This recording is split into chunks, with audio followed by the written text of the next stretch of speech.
about quality townhouses near the metro? Saktong-sakto ang pag-click mo ng video na ito because today, I'm going to tour you to a 35 square meters floor area and 36 square meters lot area townhouse unit of Lumina Homes, showing you the actual turnover and enhanced unit of one of our homeowners. So my name is Joy and welcome to Angelic Townhouse. Let's go, kabarangay!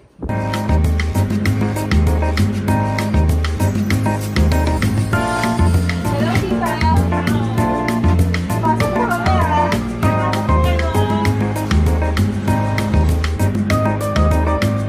On entering the unit, ito yung kanilang dining area. So, 4-seater siya. Dito naman yung kanilang living area sa ilalim ng stairs. So, madami din siya or spacious din siya kasi marami din yung kakaupo. Siguro mga 3 to 5 persons ang pwedeng umupo dito while watching television.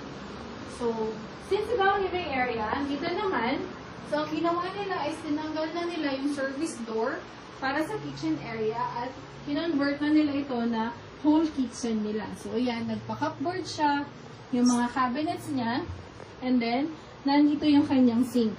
Then, dito naman sa part na to is yung kanyang CR or toilet and bath. So, para mas maging spacious siya, instead of putting a glass here, naglagay na lang siya ng curtain para if ever man na maliligo ka, curtain na lang ang nalagay mo.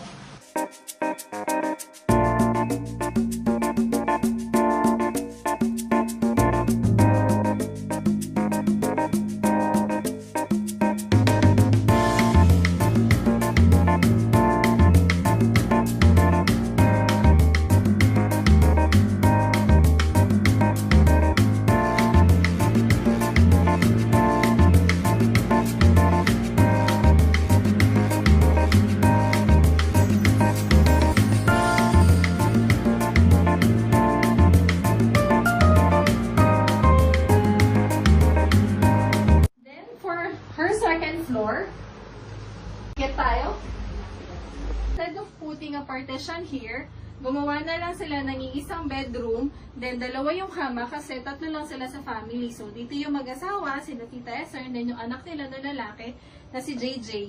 And para maging spacious din yung kanyang unit, so naglagay siya ng green curtain, then kinalayan niya din ng green ng kanyang wall para malamig sa mata. Siyempre, ito yung bedroom mo, so dapat malamig siya sa mata at makakapagpahinga ka ng maayos.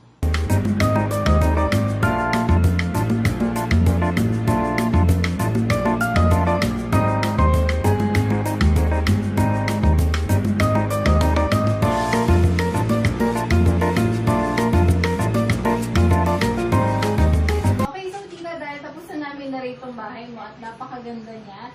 So, tatanungin na lang kita ng ilang questions. So, bakit mo napiling tumira sa Lumina?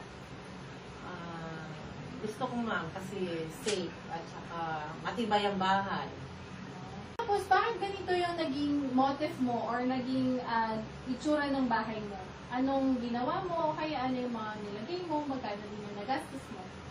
Gusto ko yung kulay green ma'am, saka maraming halaman para buhay na buhay ang kulay. Tapos, nasa 100 din yung pagpa-extend, lahat pagpakalit ng tubig, ilaw. So lahat-lahat na yun, kita Yes, nasa 100. Pero, ano yun, isahang bagsak ba ng 100? Paano mo, inunti-unti mo po ba? Unti-unti ma'am, inuna ko muna yung kusina kasi mas kailangan. Tapos, Huli na yung sa harapan yung gate, saka fence.